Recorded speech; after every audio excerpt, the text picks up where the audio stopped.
सबसे पहले बात करते हैं नेचुरल नंबर की। और जो हमारा चैप्टर का नाम है वो है रैशनल नंबर। जितने भी natural number, whole number, integer, fraction, decimal, जितने भी नंबर्स हैं वो सारे रैशनल नंबर ही कहे जाते हैं। रैशनल नंबर कौन से होते हैं?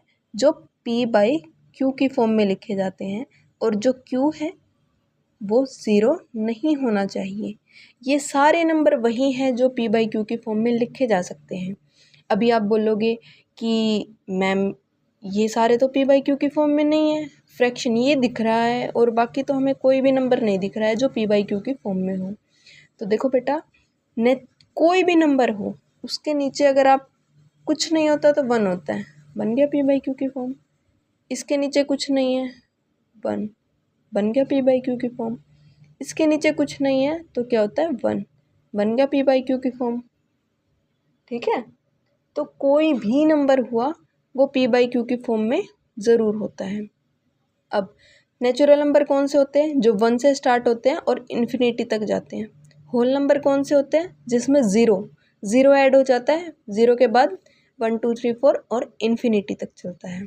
उसके बाद बात करते हैं इंटीजर। इंटीजर में positive, negative and zero, positive, negative and zero, जिसमें हम सारे इंक्लूड कर लेते हैं, वो क्या होते हैं? Integer number. फ्रैक्शन की बात करते हैं। ये फ्रैक्शन प्लस में भी माइनस में भी।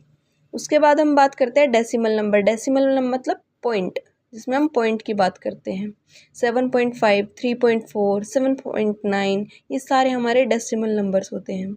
अब इस चैप्टर के अंदर हमें कुछ रैशनल नंबर्स की प्रॉपर्टीज़ को भी पढ़ना होगा, तो एक एक करके हम इन सारी प्रॉपर्टीज़ के बारे में अच्छे से पढ़ेंगे। सबसे पहले बात करते हैं रैशनल नंबर प्रॉपर्टी। क्या है rational number property?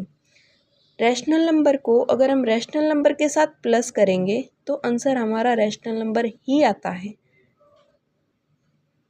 For example 1/2 plus 1 4/2, अगर हम इसको प्लस करेंगे तो आंसर आएगा 5/2। ओके, ये क्या है? एक रैशनल नंबर है। उसके बाद अगर हम रैशनल नंबर में रैशनल नंबर को माइनस करेंगे तो भी हमारा आंसर रैशनल नंबर ही आएगा। फॉर एग्जांपल 5/1 माइनस 2/1, कितना आंसर आया? 3/1।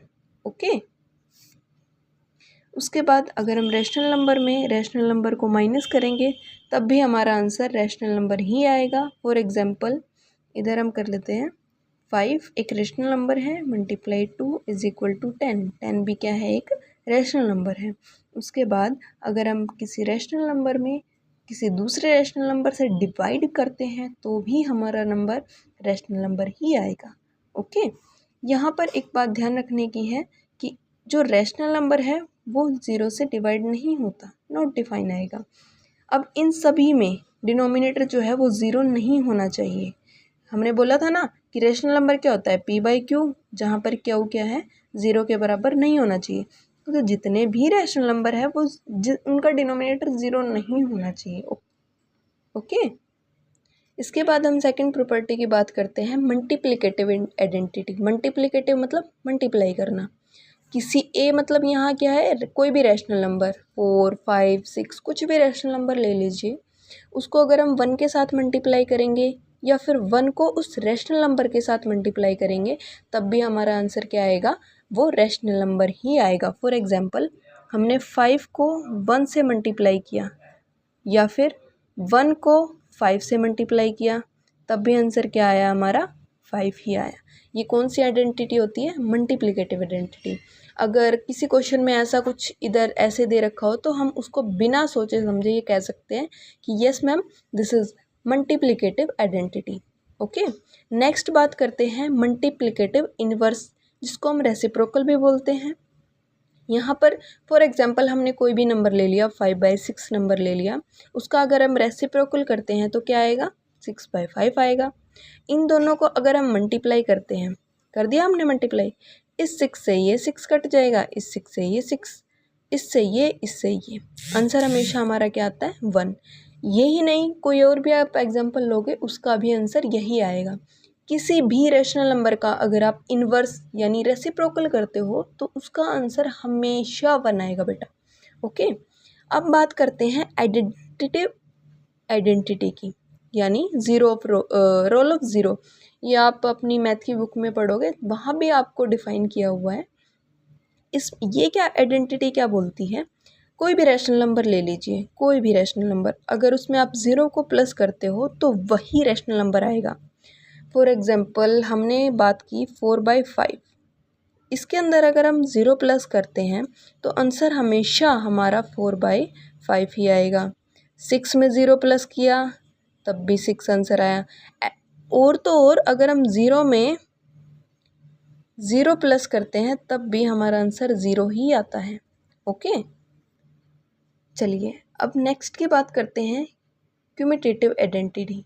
क्यूमिटेटिव आइडेंटिटी क्या होती है, इसमें हम बात करते हैं कोई भी रैशनल नंबर ले लीजिए, 2 रैशनल नंबर ले लीजिए, उन दोनों को अगर हम प्लस करेंगे, अगर हम उनका ऑर्डर चेंज करने के बाद भी प्लस करते हैं तब भी हमारा आंसर वही आएगा। फॉर एग्ज़ाम्पल 4 + 5 प्लस करके आया 9, अगर हम इनका ऑर्डर चेंज कर देते हैं यानी 5 + 4 तब भी आंसर हमारा 9 आएगा। तो ये आइडेंटिटी क्या कहलाती है, क्यूमिटेटिव आइडेंटिटी। अब ये प्लस में भी पॉसिबल है, मल्टीप्लाई में भी पॉसिबल है, लेकिन ना तो ये माइनस में पॉसिबल होगा और ना ही डिवाइड में ये पॉसिबल होगा। अब मल्टीप्लाई में करके देखते हैं। फॉर एग्जांपल 4 × 5 प्लस कर मल्टीप्लाई करने पर आता है 20। अगर हम इनका ऑर्डर चेंज कर देते हैं यानी कि 5 × 4 = 20, आंसर फिर भी हमारा सेम ही आया। तो ये आइडेंटिटी कौन सी कहलाती है, क्यूमिटेटिव आइडेंटिटी। ये प्लस में भी पॉसिबल है, मल्टीप्लाई में भी पॉसिबल है, पर माइनस में ये पॉसिबल नहीं है। फॉर एग्जांपल 2 - 1, आंसर आया हमारा 1। लेकिन अगर हम इनका ऑर्डर चेंज कर देते हैं यानी कि -1 - 2 तो आंसर आएगा हमारा आता है 3, और इधर समझे तो चेंज हो गया। ऐसे ही हमारा डिवाइड में हो जाता है, अगर हम इसी को ही डिवाइड करेंगे तब भी हमारा नॉट इक्वल आएगा। ओके, अब हम बात करते हैं अपनी फिफ्थ आइडेंटिटी की, जिसको हम बोलते हैं एसोसिएटिव आइडेंटिटी। एसोसिएटिव का हिंदी में अगर हम बात करें, इसका मतलब होता है साथ या फिर साथी। साथी मतलब अपने साथ कोई पेयर लेके चलता है। ये कैसे बात करते हैं, कोई भी 3 नंबर ले लिए, for example A = 1, B = 2 and C = 3। हमने कोई भी 3 रैशनल नंबर ले लीजिए, उसके बाद इस फॉर्म में अगर हम इसको डालेंगे यानी एक साथी बाहर रह गया लेकिन दो ने क्या कर लिया, अपना एक पेयर बना लिया ऐसे, ठीक है। फिर क्या किया, पहले इन दोनों ने पेयर बना लिया, फिर दूसरी बारी में इन दोनों ने पेयर बना लिया और C को बाहर ही छोड़ दिया। अगर इनको प्लस करेंगे तब भी हमारा प्लस करने का जो आंसर आएगा वो सेम ही आएगा। फॉर एग्जाम्पल 1 + B की वैल्यू 2 + 3, इनको प्लस करने पर कितना आंसर आएगा, 5 + 1 = 6 आंसर आया। ऐसे ही अब हम क्या करते हैं, इन दोनों का पेयर लेंगे और 3 को बाहर ही छोड़ देंगे। 1 + 2 इन दोनों का पेयर ले लिया, +3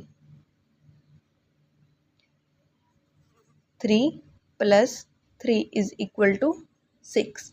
ओके, ये आइडेंटिटी क्या कहलाती है, हमारी एसोसिएटिव। अब ये प्लस में भी पॉसिबल है और मल्टीप्लाई में भी पॉसिबल है। अब मल्टीप्लाई में कैसे होगा, फॉर एग्जांपल हमने A की वैल्यू क्या रखी थी, 1, B की वैल्यू क्या रखी थी, 2 एंड C की वैल्यू क्या रखी थी, 3 रखी थी। अब यहाँ पर A की वैल्यू क्या, 1 मल्टीप्लाई B की वैल्यू क्या, 2 मल्टीप्लाई 3 की वैल्यू क्या, C की वैल्यू क्या, 3 = A की वैल्यू 1 मल्टीप्लाई 2 3।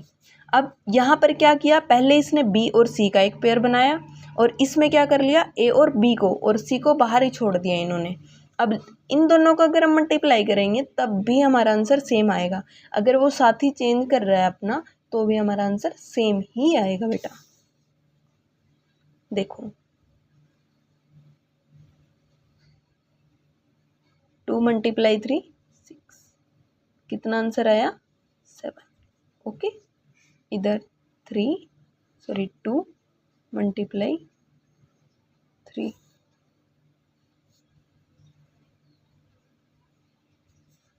दोनों का आंसर क्या आया 6। ठीक है, अब ये जो प्रॉपर्टी है हमारी, ये प्रॉपर्टी ना तो हमारी माइनस में एप्लीकेबल होगी ना हमारी डिवाइड में एप्लीकेबल होगी, ये सिर्फ प्लस और मल्टीप्लाई में एप्लीकेबल होगी। ओके, अब बात करते हैं डिस्ट्रीब्यूटिव आइडेंटिटी की। डिस्ट्रीब्यूटिव का मतलब होता है अलग कर देना या फिर बांट देना। अब इसमें क्या करेंगे, कोई भी 3 रेशनल नंबर लेंगे, एक को हम अलग रख देंगे यानी बांट देंगे उसको। इसमें और इसमें क्या डिफरेंस है, अब यहाँ जानते हैं। A is equal to 1, B is equal to 2 and C is equal to 3. 1, 2 plus 3 is equal to 1 multiply 2 plus 2 multiply 3. इसकी इसके साथ करनी है और इसी की इसके साथ भी करनी है। 1 multiply 2 plus 1 multiply 3, अब इधर भी सॉल्व कर लेते हैं। 2 plus 3 2 ज़ा 6,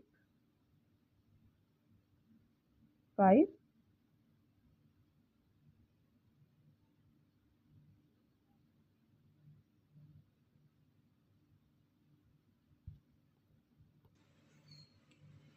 तो कितना आया दोनों का आंसर 5।